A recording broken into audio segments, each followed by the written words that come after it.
কেন কেন কেন কেন কেন কেন কেন কেন কেন বরবাদের সাথে অন্যায় কেন?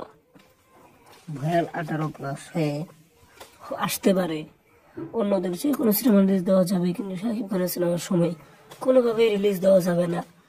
সার্টিফিকেটের বোকা সুদারা এদেরকে ধুইরে বাইরে এলে কান টানলে সোজাবে বদমাশ হলে। এই শালাগুলো বানাইছে কেরা? এই সেন্সরের দায়িত্ব দিছে কে এদেরকে? এদের মাথা মধ্যে গিল তোমার তো বুদ্ধি নাই। ভয়াল দিতে পারে। বরবাদের সাথে এরকম ওদের পুরাটাই ষড়যন্ত্রের শিকার হয়েছে। পরিপূর্ণ ষড়যন্ত্র করেছে এই কাজী হায়াতের দলেরা। এরা সবাই মিলে চক্রান্ত করেছে, তাদের বস্তা বচা ভিড় মার্খা। তারপরে কি এই সমস্ত তো করবে না? এর জন্য তো কি করবে? আর এদেরকে সেন্সর থেকে আজকের মধ্যে এদেরকে বাতিল ঘোষণা করতে এবং আনকাট ছাড়পত্র দিতে হবে। এটা বাধ্য থাকিতে হবে সকলকে।